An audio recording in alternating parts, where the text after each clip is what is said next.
work,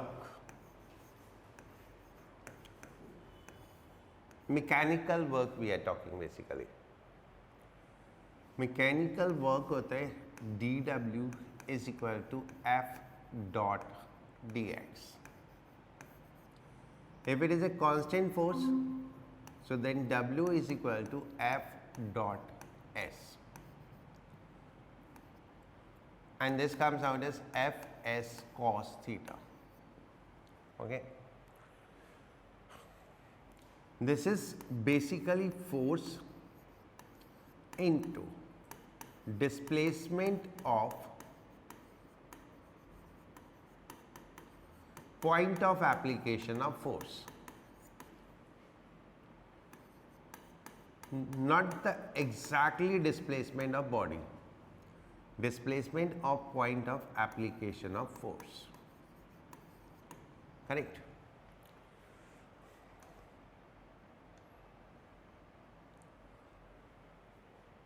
ठीक है, जो पॉइंट ऑफ एप्लीकेशन है वो कितना डिस्प्लेस हुआ, and theta is what, angle between,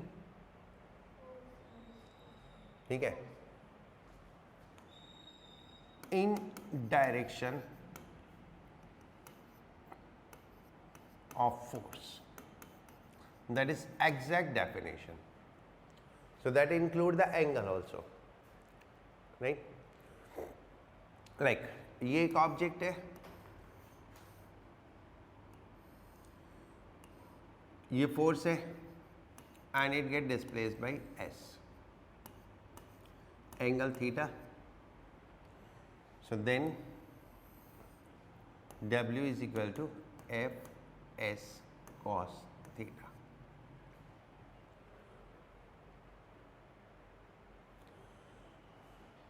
Right. If a system is like this,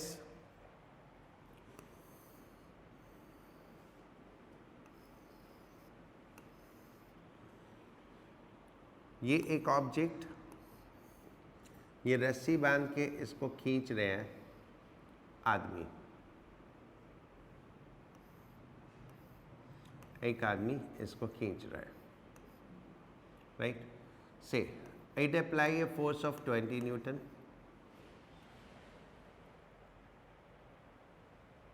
ठीक है, and the body get displaced by 2 meter,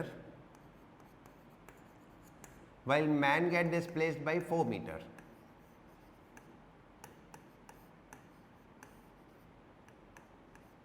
Then work done is 20 into 4, not 20 into 2.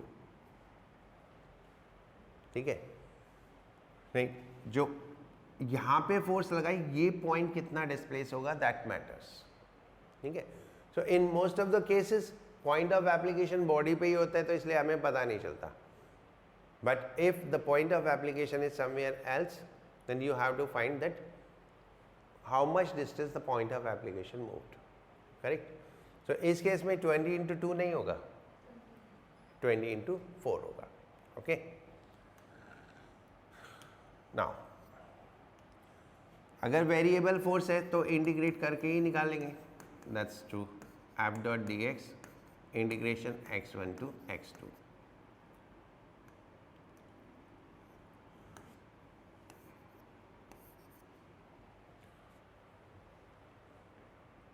ठीक है.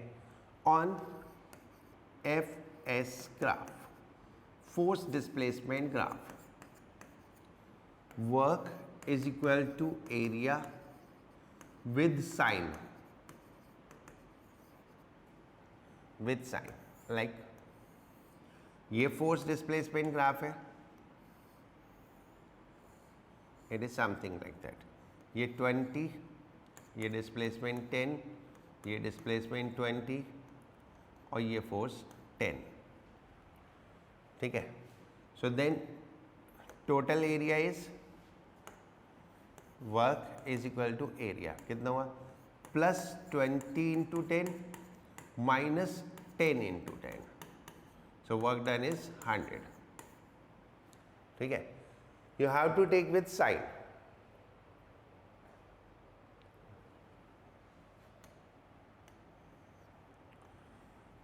work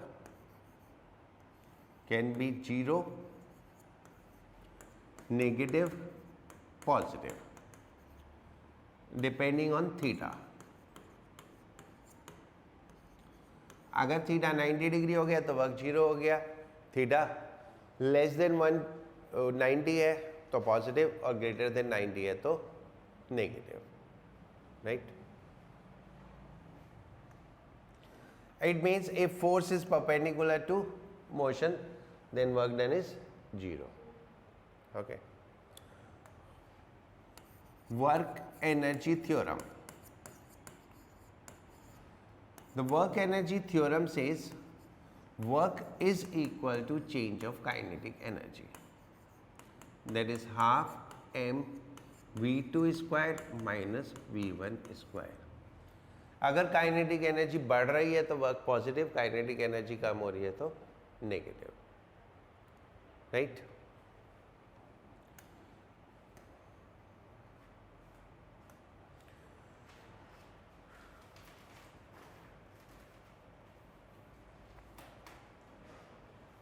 ठीक है, ये तो हो गया वर्क की कहानी। डिस्प्लेसमेंट होना चाहिए और 90 डिग्री एंगल नहीं होना चाहिए तो वर्क होगा, ठीक है? अगर कोई भी ऑब्जेक्ट स्टेशनरी है तो work done 0। If force applied is perpendicular to motion then work done is 0।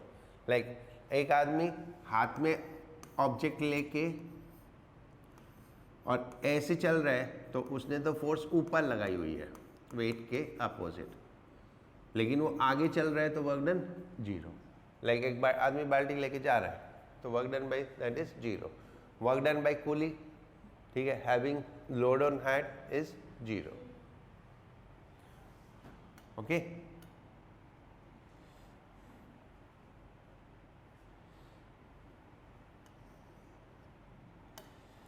Conservative force,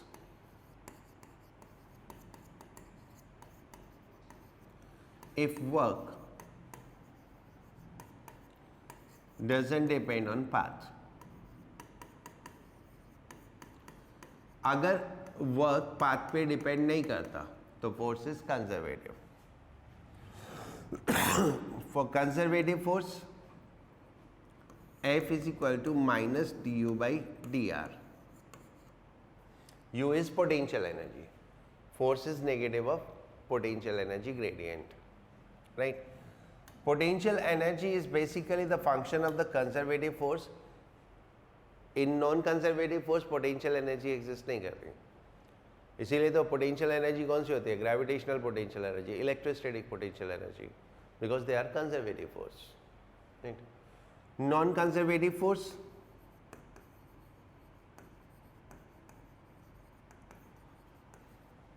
work depend on path. Example of conservative force: friction, viscosity,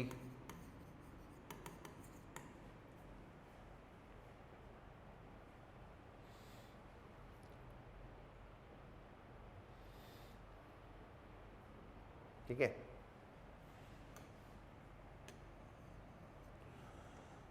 Next, kinetic energy.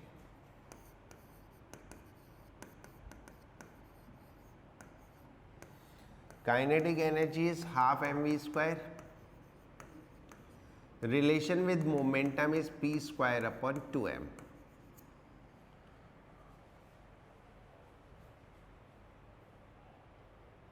Okay. Gravitational potential energy. Gravitational potential energy. U is equal to mgh for h very very less than r.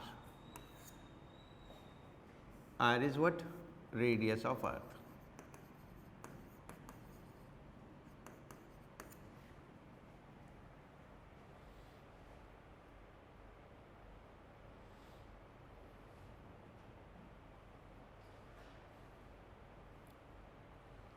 ठीक है?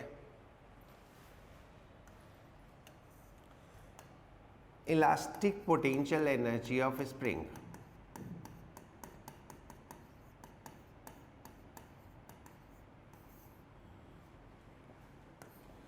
Restoring force of a spring होती है F is equal to minus kx, and energy stored in a spring, k क्या है? Spring constant, u is equal to half kx square.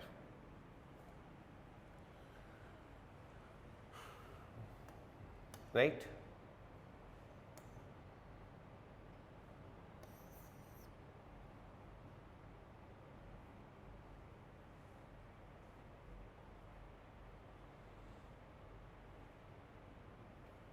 Okay.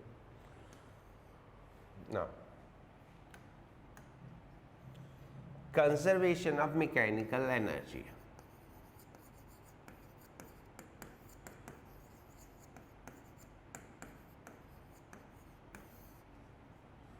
In presence of conservative forces, अगर conservative forces हैं, mechanical energy is constant.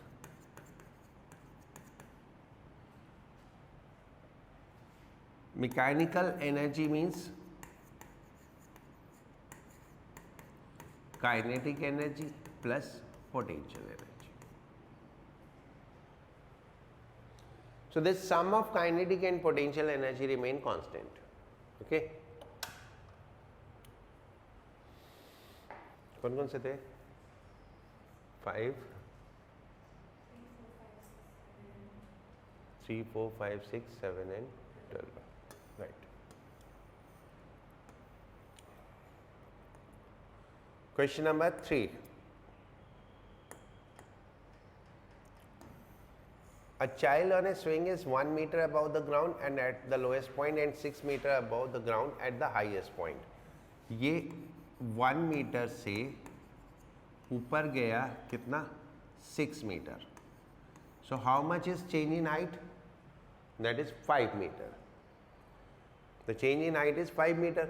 So potential energy will convert into kinetic energy. Half mv square is equal to mgh.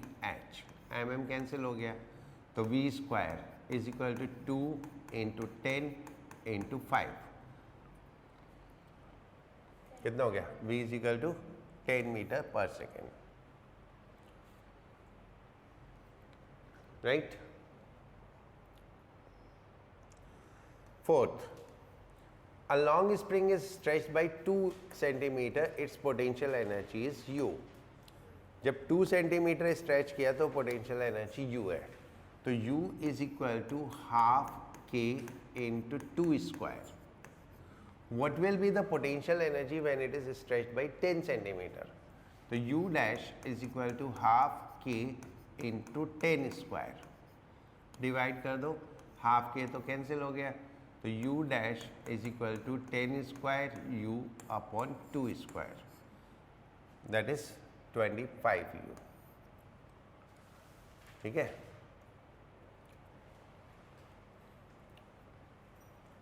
Fifth, energy required to accelerate a car from 10 to 20 compared with that required accelerate it from 0 to 10. Okay.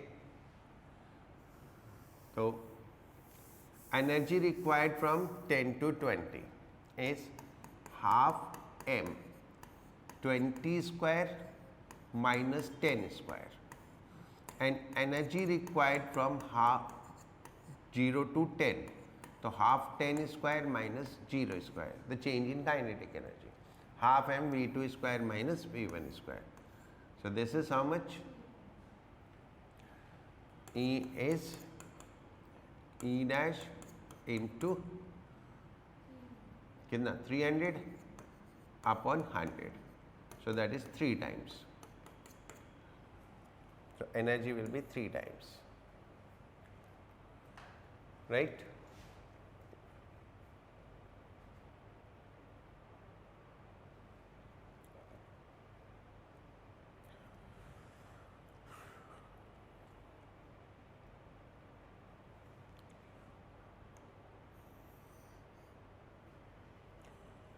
6. A light body and a heavy body equal kinetic energy. So we have to compare the momentum. Momentum in terms of kinetic energy होता है √2 kinetic energy and mass. Kinetic energy equal, तो जिसका मास ज़्यादा है उसका momentum भी ज़्यादा. ठीक है, तो हैवी बॉडी कौन सी है? B. तो B has large momentum then A. Right?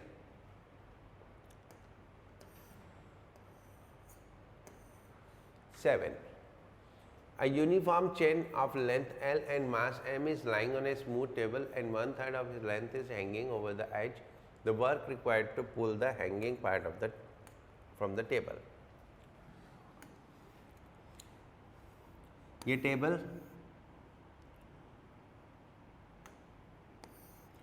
इससे एक चेन हैंग कर रही है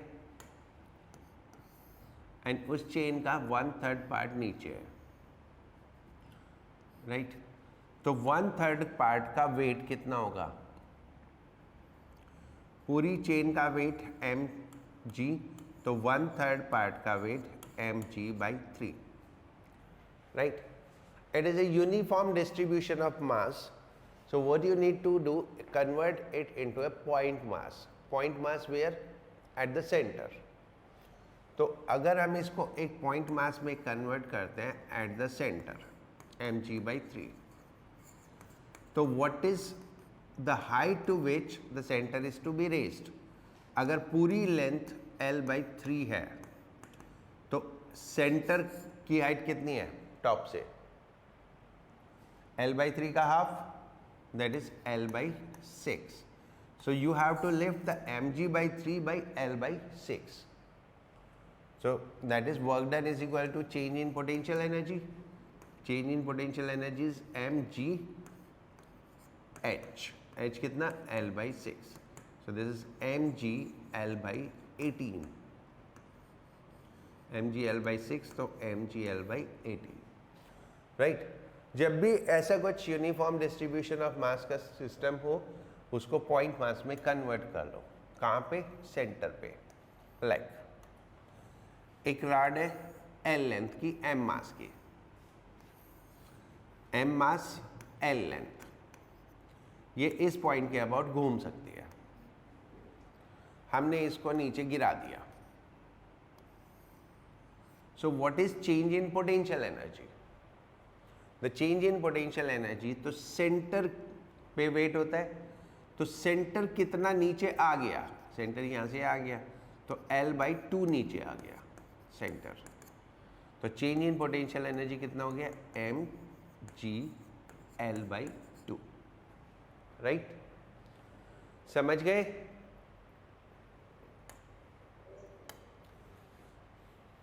now next is 12. A cord is used to lower vertically a block of mass m at distance d at downward with acceleration g/4. Right? ये एक wait है, g/4 acceleration से ये नीचे आ रहा है. कॉर्ड में टेंशन और ये weight. Right? So then mg minus t is equal to mg/4. The sum of force is equal to mass into acceleration. So mg minus t is equal to mg/4. So t is equal to 3 mg/4. If it has come down by distance d, then work done is minus t into d. Why minus sign?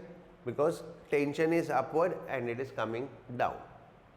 So then work done is minus mg d/4. Right?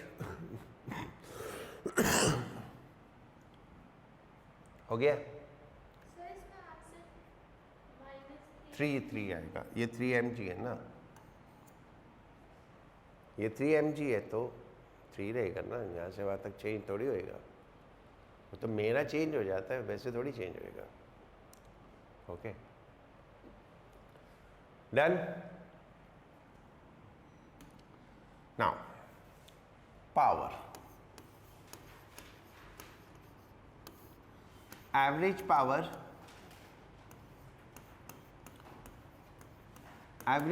is total work upon time या total change in energy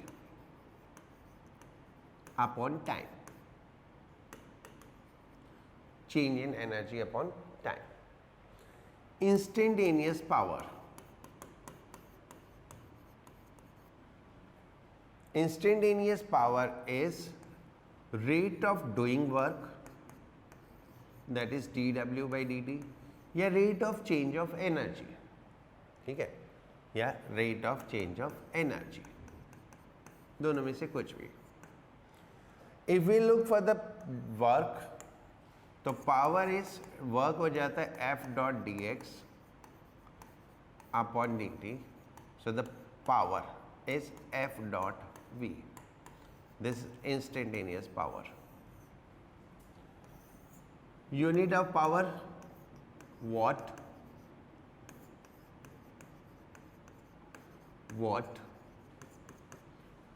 And horsepower is another unit. 1 horsepower is 746 watt. ठीक है. The bigger units are kilowatt. Okay.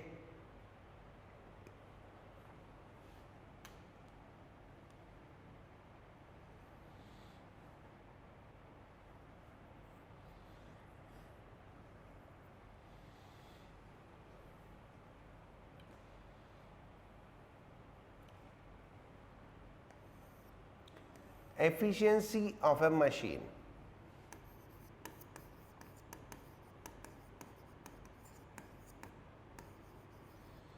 कोई भी machine हो, कुछ भी हो, that is symbol ये यूज करते. This is output power upon input power.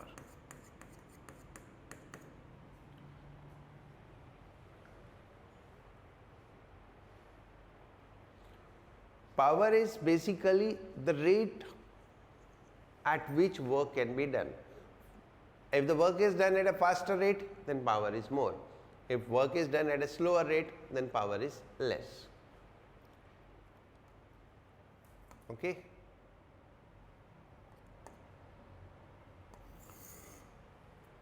Question number 11. An electric motor creates a tension of 4500 Newton. तो force हो गई 4500 Newton and velocity हो गई 2 meter per second, and power is simply force into velocity, that is 4500 into 2, this is 9000, so 9000 is 9 kilowatt, right? So the power is 9 kilowatt. Okay. Question number 25. A body of mass m accelerate uniformly from rest to velocity v naught in time t naught. The instantaneous power delivered at time t is. पहले तो power is force into velocity. ठीक है, power is force into velocity. Force तो दे नहीं रखी, तो mass into acceleration, right. Now first you need to find out acceleration. कैसे मिलेगा? 0 से v नॉट हुई इन टाइम t नॉट, तो final velocity v naught, initial velocity 0, acceleration a t naught, तो acceleration is v naught by t naught. एक part हो गया. Now you need velocity at time t. Velocity at time t is equal to at, so this is v naught upon t naught into t, right? So then power is mass into acceleration, v naught by t naught, and the velocity v naught upon t naught into t. So this is m v naught square t upon t naught square. right? The fourth option.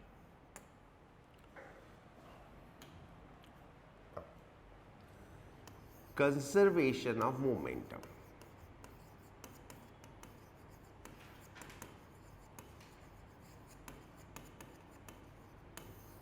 If no external force,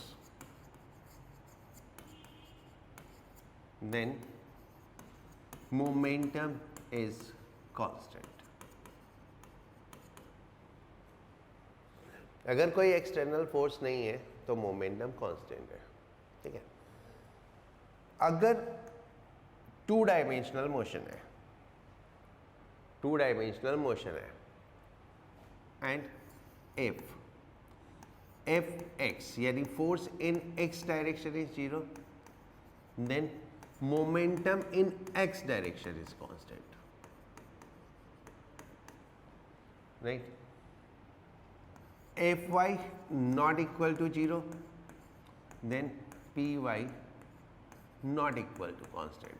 So you can divide it into parts also. जिस direction में force नहीं है उस direction में momentum constant होगा, जिस direction में force है उस डायरेक्शन में मोमेंटम कांस्टेंट नहीं होगा, ठीक है।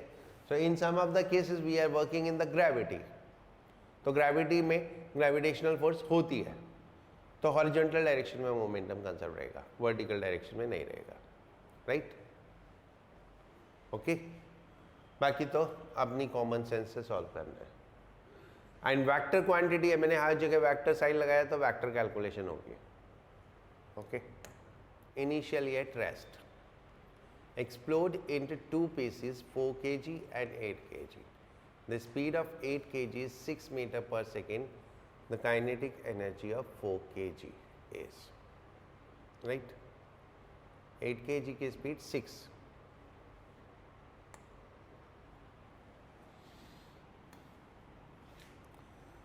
Initial momentum 0. Final momentum, ठीक है, भी 0, ठीक है। So that is m1v1 plus m2v2 must be equal to 0. That means m1v1 should be equal to minus m2v2. Minus sign represent what? Opposite direction of motion. यानी ये explode हुआ तो एक पीस इधर जाएगा और एक पीस इधर जाएगा, दैट मीन्स लाइक दैट, ठीक है। सो डायरेक्शन अपोजिट है but magnitude should be equal, तो m1v1 should be equal to m2v2। Now 8 kg mass की स्पीड 6 है तो 4 kg मास की स्पीड कितनी होगी? तो 4 kg मास की स्पीड होगी 12, राइट? तो energy of 4 kg mass that is half mass into velocity square, ठीक है। So this is 288, right? So that was question number 30. हो गया? बोल तो दो। Yes, sir.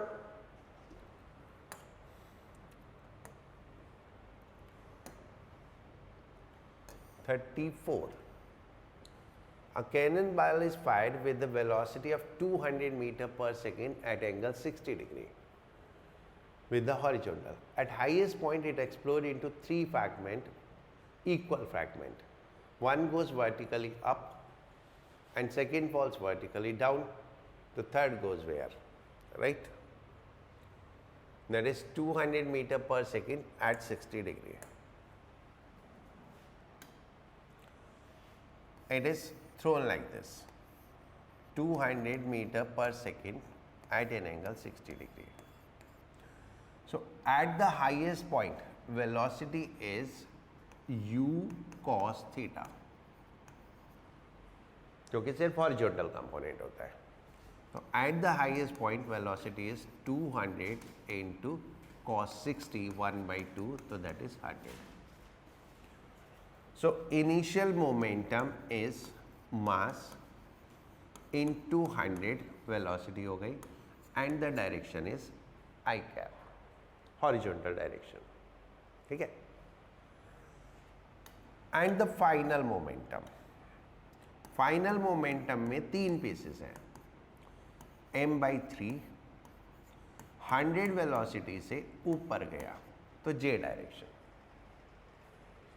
दूसरा m/3 100 वेलोसिटी से नीचे गया तो -j डायरेक्शन, और तीसरे का पता नहीं, that is v3. Okay, now ये दोनों तो कैंसिल हो गए, एक +j एक -j. Then initial momentum is equal to final momentum.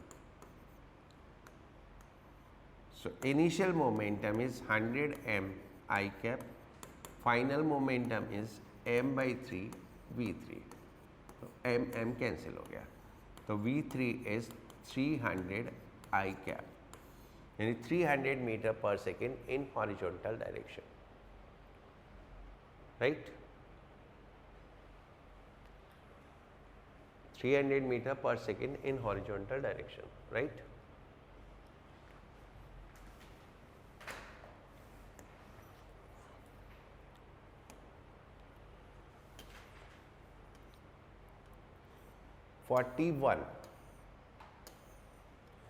एक रेडियो एक्टिव न्यूक्लियाई है, मास नंबर A.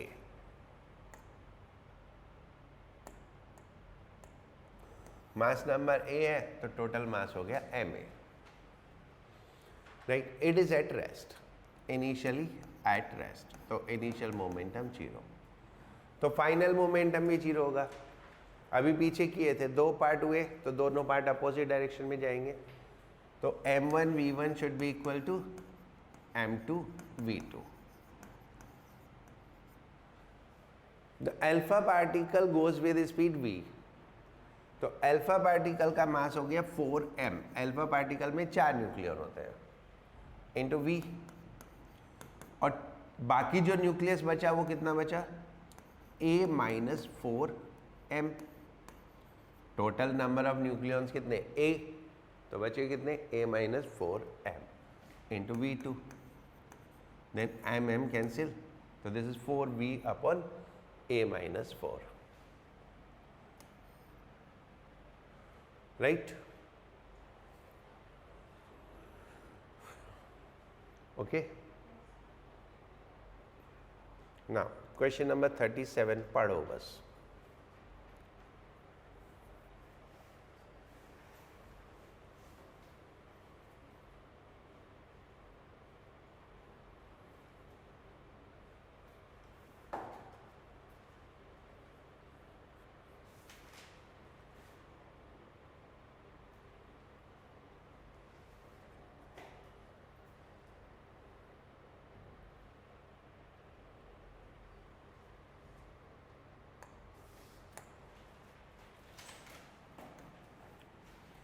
ये एक ब्लॉक m मास का, ये एक बुलेट स्मॉल m मास की u स्पीड से चली, इसको स्ट्राइक की और इसी में एम्बेड हो गई. It get a velocity v, then it will go up, l length है स्ट्रिंग की, it will go up to a height h and string makes an angle theta, right? Now first, by conservation of momentum,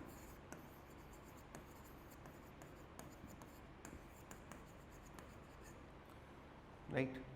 initial momentum कितना था, mu, सिर्फ bullet के पास momentum था, block was at rest.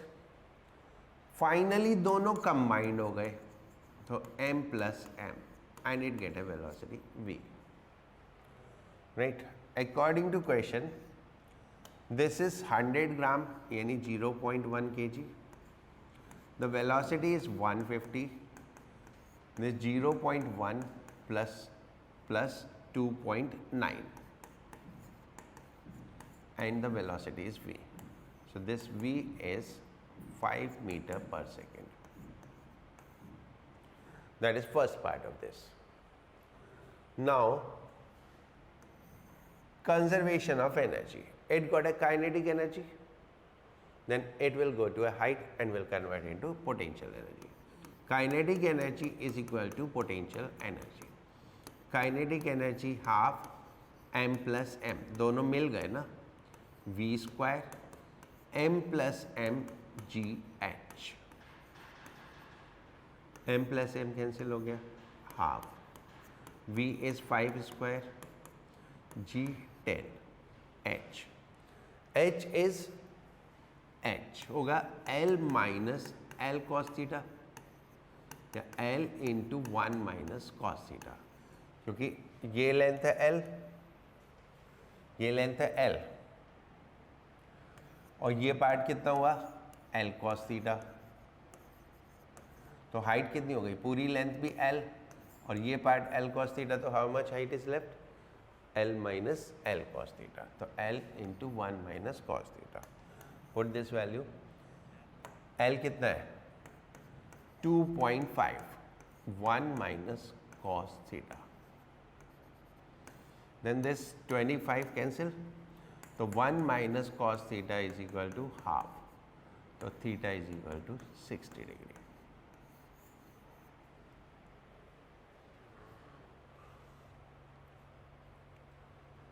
Right?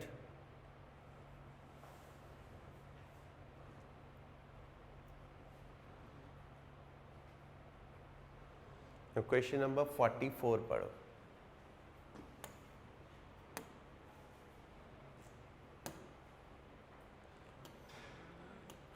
Question number 44.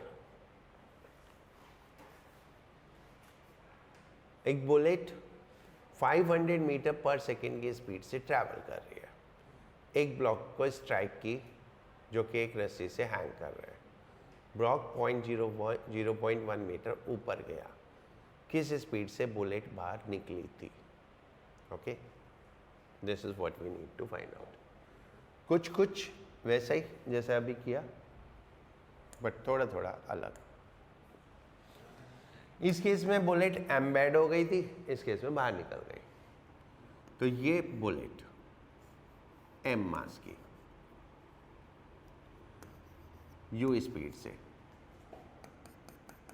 एक block को strike की और वापस निकल गई. ठीक है, v डैश स्पीड से. इसको स्पीड मिली v and it was hanging and it rise up by 0.1 meter. h ले लो. राइट. ना पहले तो कंजर्वेशन ऑफ मोमेंटम लगाओ. ब्लॉक का मास m,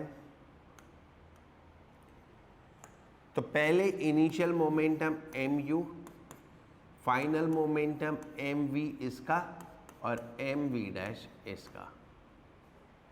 राइट. एंड क्योंकि ये v वेलोसिटी से ऊपर गया तो by conservation of energy half mv square half mv square is equal to mgh. तो v is equal to √2gh. So then put the values mu, this is m √2gh plus mv dash. Now place the values. Mass of bullet कितना 0.01.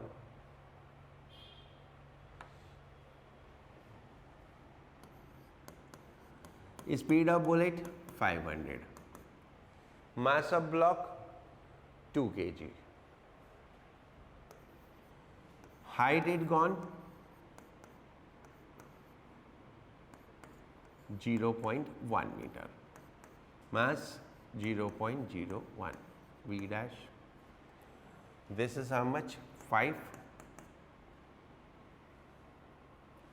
This is 2√2.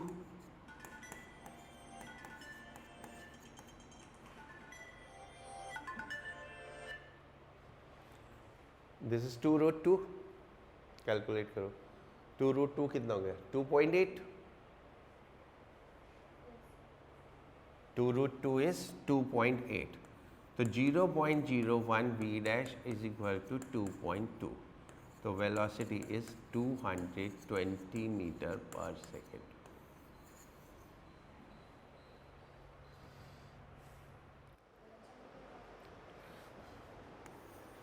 Collision, ठीक है, दो या दो से ज़्यादा objects को हम बोलते हैं कोलिजन हो गया जब एक का मोशन दूसरे की वजह से इफेक्ट होता हो, राइट. टू और more bodies are said to be in collision when motion of one is affected due to other, right. Collision में दो टाइप के कोलिजन होते हैं, right. 1D collision, one dimension collision, और हेड ऑन कोलिजन बोलते हैं, head on collision, right. Bodies move before and after collision along line joining their center.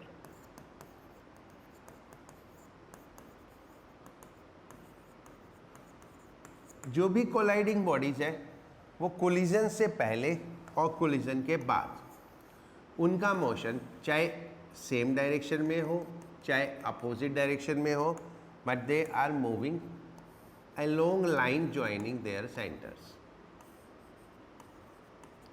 right.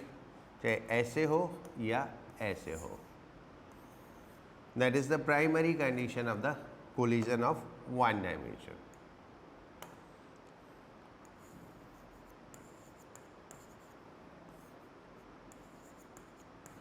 And after collision they continue moving along the same line,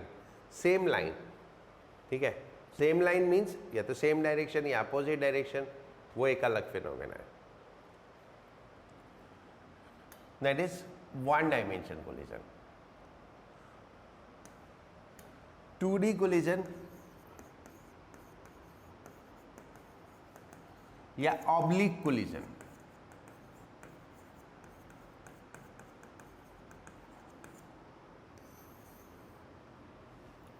one or both bodies do not move along line joining their centers. कम से कम एक body along the line नहीं move करती. One or both bodies do not move along line joining their centers. Right. How is it? ये एक body है, ये दूसरी body है, so it is moving in any direction except the line joining their centres, right.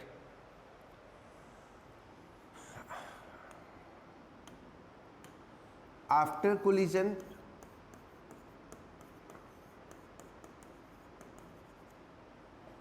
bodies move in different direction.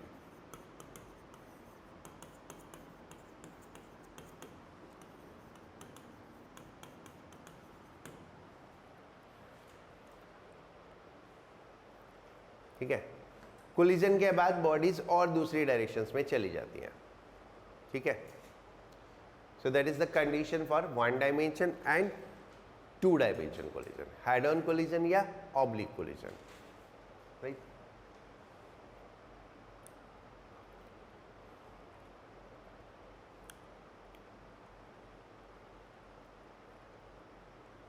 Okay. Now collision is further categorized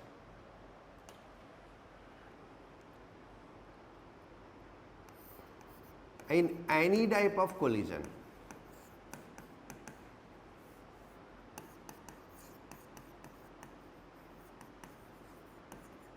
doesn't matter किस type का है, momentum remain conserved.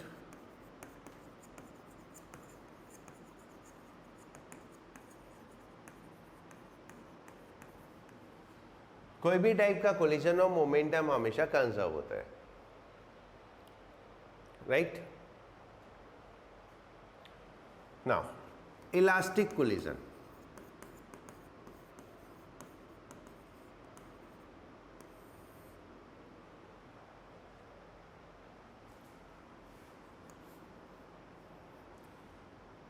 Kinetic energy along with momentum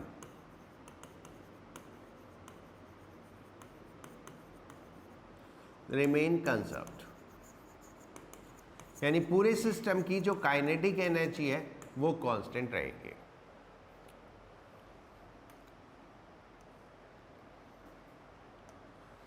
in elastic collision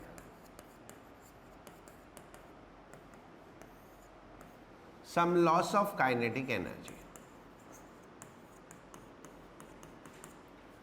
कुछ kinetic energy loss हो जाएगी, right? यानी kinetic energy concept नहीं रहेगी। Perfectly in elastic collision,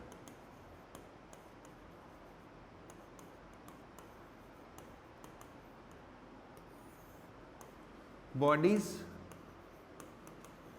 stick together after collision, collision के बाद बॉडीज एक दूसरे से चिपक जाती है,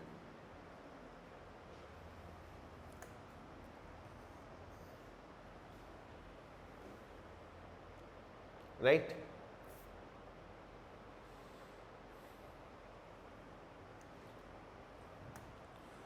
coefficient of restitution,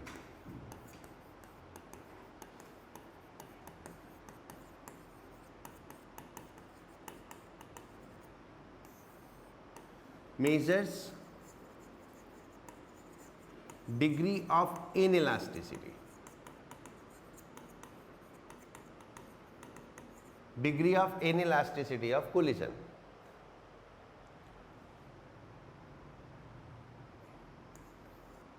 E से मेजर करते हैं, E से रिलेटिव वेलोसिटी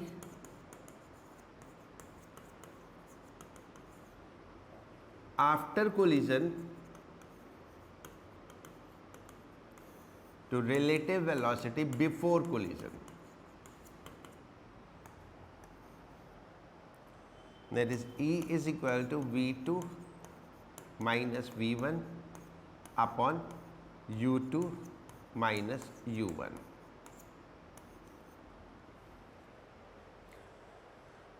ठीक है? that is approach and separation. Before collision मतलब the relative velocity with which they are approaching to each other, and after collision means relative velocity with which they are separating, right? ये E की value very करती है 0 से 1 तक, E greater than equal to 0, less than equal to 1. E is equal to 1 for elastic, E is equal to 0 for perfectly inelastic.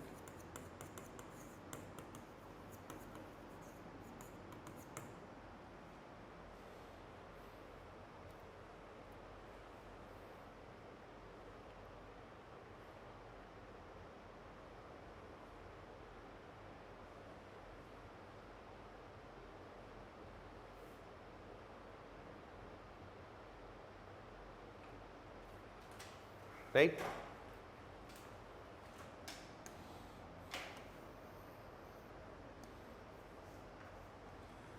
Velocities after 1D collision, V1 is equal to m1 minus em2 u1 plus 1 plus em2 u2 upon m1 plus m2.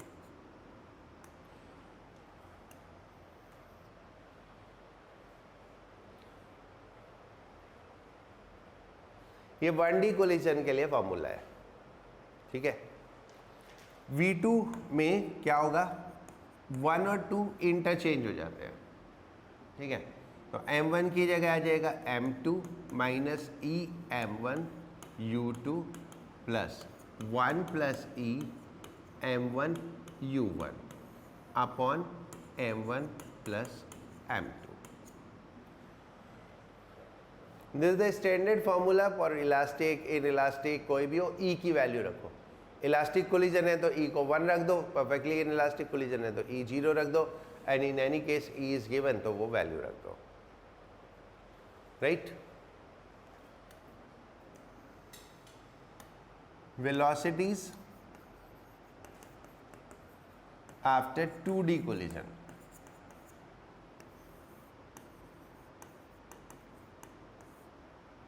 solve by conservation of momentum।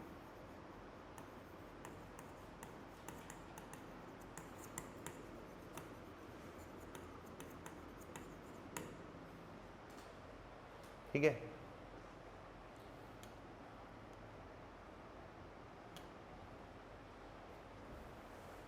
Okay. In 2D elastic collision,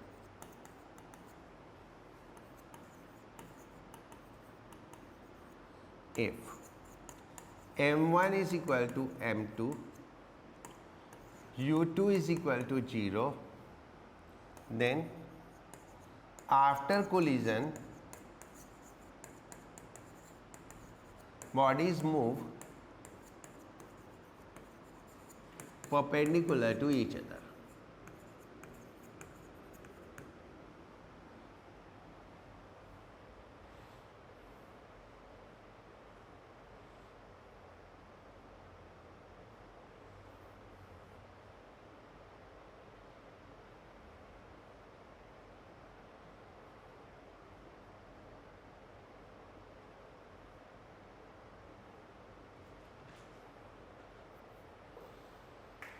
ठीक, इस relation में, इन relations में u1 and u2 in same direction, u1 u2 same direction में है if opposite take negative. कोई एक direction positive ले लो, then दूसरी डायरेक्शन नेगेटिव हो जाएगी, ठीक है। अगर सेम डायरेक्शन में है तो दोनों ही पॉजिटिव रहेंगे, करेक्ट।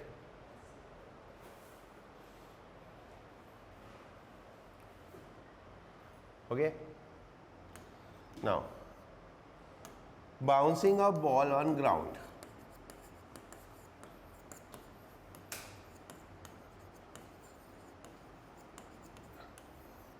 एक बॉल ग्राउंड पे बाउंस कर रही है तो उसकी हाइट धीरे धीरे कम होती जाएगी, राइट। ओके, और वेलोसिटी भी कम होती जाएगी। वेलोसिटी आफ्टर nth रिबाउंड, बार बार बाउंस हो रही है तो वेलोसिटी कम होती जाएगी, हाइट भी कम होती जाएगी। तो nth रिबाउंड के बाद वेलोसिटी कितनी होगी? Vn is equal to E to the power n v not.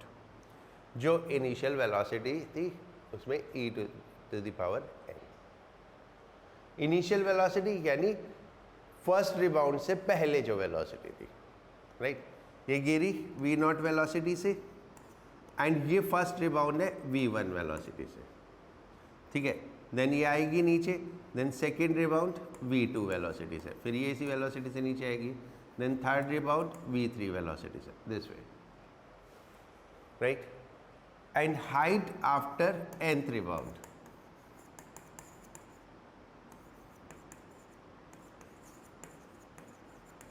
hn is equal to e to the power 2n h naught।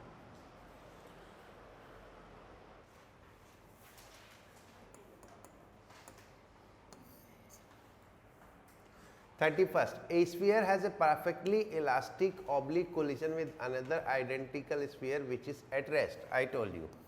In this case, they will move at 90 degree from each other. A particle of mass m moving with velocity v make a head-on elastic collision with another identical particle which is initially at rest. The velocity of the first particle after the collision is. अगर identical bodies है, elastic collision है, identical bodies elastic collision, तो velocities interchange after the collision, velocity interchange हो जाएगी. तो जो first particle है वो रेस्ट पे आ जाएगा और जो सेकेंड पार्टिकल है वो उस वेलोसिटी से मूव करने लगेगा. एक पार्टिकल मूव कर रहा था, दूसरा पार्टिकल रेस्ट पे था, तो पहला पार्टिकल रेस्ट पे आ जाएगा, दूसरा पार्टिकल उस स्पीड से मूव करने लगेगा. राइट, फॉर्मूले से कैलकुलेट करोगे तो यही आएगा. Okay 33. A metal ball and a rubber ball both have the same mass. Strike a ball normally with the same velocity. The rubber ball rebound and the metal ball does not rebound. It can be concluded. जो rebound होगी उसका momentum में ज़्यादा change होगा, जो rebound नहीं होगी उसके मोमेंटम में ज़्यादा चेंज नहीं होगा. तो rubber ball suffers greater change in momentum. Rubber ball greater change in momentum, that is option first. 35. The same question. ये दो मूव कर रही है, ये रेस्ट में है, ठीक है, तो ये दो रुक जाएंगी और आगे वाली दो चल पड़ेंगी. ठीक है, वेलोसिटीज इंटरचेंज, क्योंकि इलास्टिक कोलिजन है, इलास्टिक कोलिजन है तो वेलोसिटी इंटरचेंज होती है. तो दो बॉल थी, ये रुक जाएंगी और आगे वाली दो मूव कर पड़ेंगी. ठीक है, कौन सा ऑप्शन है? B. 2 ball from the row will move with speed v, other ball remain at rest. ठीक है. 36. A steel ball of radius 2 centimeter. A steel ball of radius 2 centimeter is initially rest at a horizontal frictionless surface. It is struck head-on elastically by another steel ball of radius 4 centimeter moving with speed. देखो, अगर radius double हो गया तो volume 8 times हो जाता है, और volume 8 times हो गया तो मास 8 टाइम्स हो गया. तो अगर m1 m है तो m2 8m है. राइट, u1 कितना है? 0 एंड u2 कितना है? 81. ठीक है, the speed of 2 ball after collision. तो फॉर्मूला लगा लो, इलास्टिक कोलिजन है तो E इज इक्वल टू 1 हो गया. तो V1 is equal to m1 minus m2 u1 plus 2 m2 u2 upon m1 plus m2. तो ये हो गया 9m, तो 9 दैट इज 144. राइट, अब V1 144 है तो ऑप्शन एक ही है. ठीक है, वो उल्टा लिखा हुआ है. ठीक है, फर्स्ट की तो वो यही आएगी. ठीक है, तो ये तो ये होगा, यही होगा, क्योंकि इसमें क्लियर नहीं है कौन सी फर्स्ट है कौन सी सेकंड है. ठीक है, तो दोनों में से कोई भी हो सकता है. राइट, हो गया. V2 ऐसे ही निकालोगे तो 63 आ जाएगा. ओके, इसको क्यों जोश है? 39. A sphere A impinges directly on an identical sphere B at rest. If E is the coefficient of restitution, then the ratio of velocities A and B after collision.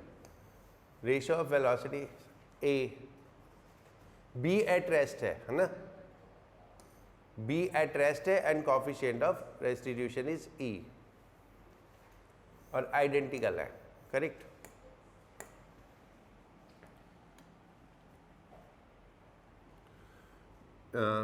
V1 is equal to m minus E M, क्योंकि identical है, u1 plus 1 plus E m2 u2 be at rest, और ये हो गया m plus m.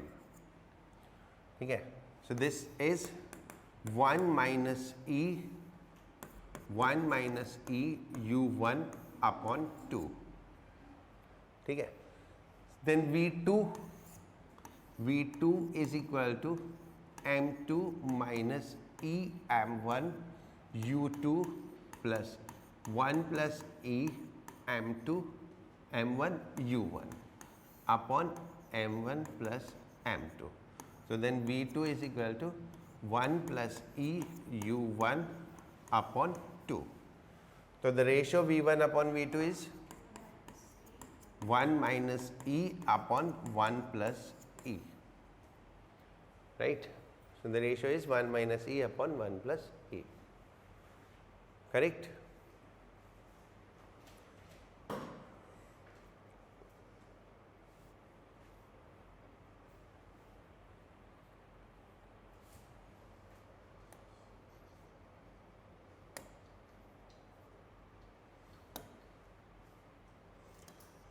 A ball is dropped from a height of 1 meter. If the coefficient of restitution between the surfaces is this, the ball rebound to height.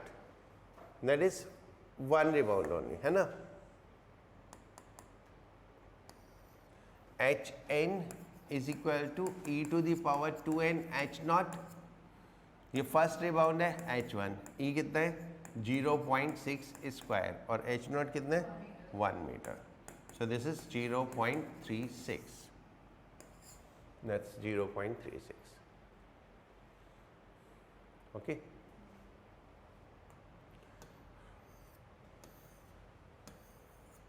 (42) A ball of mass m1 collide head-on and elastically with another identical ball of mass m2 at rest.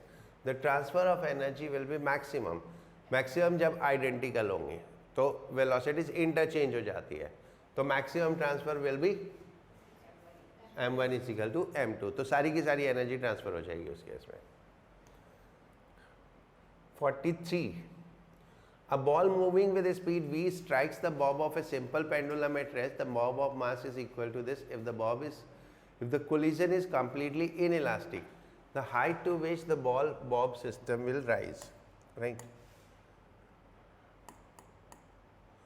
देखो, collision is completely inelastic. But momentum तो conserve रहेगा. तो ये एक ball मास m v speed से move करते हुए आई, दूसरे से कोलाइड की और कोलिजन के बाद दोनों चिपक गए. तो कंजर्वेशन ऑफ मोमेंटम लगाओ m v plus 0 is equal to, अब चिपक के दोनों 2m हो गया तो v डैश. तो नई वेलोसिटी इज v बाई 2. ठीक है. अब v बाई 2 वेलोसिटी से ये 2m मास ऊपर जाएगा h हाइट तक. तो सिंपल इक्वेशन ऑफ मोशन लगा लो, v square is equal to 2gh. तो v बाई 2 का square is equal to 2gh. तो h is equal to v square by 8g.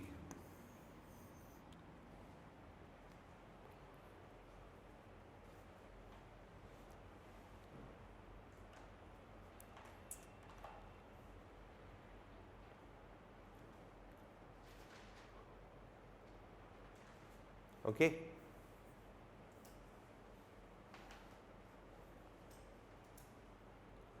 हो गया? नहीं. इनइलास्टिक कोलिजन है तो there is some loss of kinetic energy. ठीक है, कुछ लॉस ऑफ एनर्जी है तो इसलिए कंजर्वेशन ऑफ एनर्जी से नहीं होगा. हो गया? And the last, a ball of mass m collide head-on and elastically with another ball of mass nm initially at rest. The fraction of incident energy transferred to the heavier ball, right? Mass m and nm, right? Initially, ये m, ये u, ये nm, ये 0, right? Finally, ये m, ये v1, ये nm और ये v2.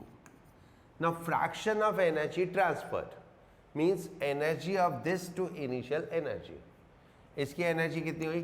Half nm v2 square upon half m u1 square, u ले लो, u1 ले लो, है ना, u1 square, half m cancel हो गया, तो आपको जो निकालना है वो निकालना है n v2 बाई u1 का स्क्वायर, ये निकालना है आपको, राइट। तो दिस इज इलास्टिक कोलिजन, तो v2 निकाल लो, v2 is equal to m2 minus m1 u1 u2, u2 कितना 0 plus 2 m1 u1 upon m1 plus m2। तो यहाँ से आ गया v2 upon u1 is equal to 2 upon n plus 1।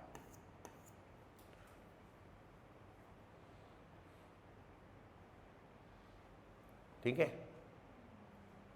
तो ये वैल्यू यहाँ डाल दो, n into 2 upon n plus 1 square, that is 4n upon n plus 1 square. ऐसा कुछ है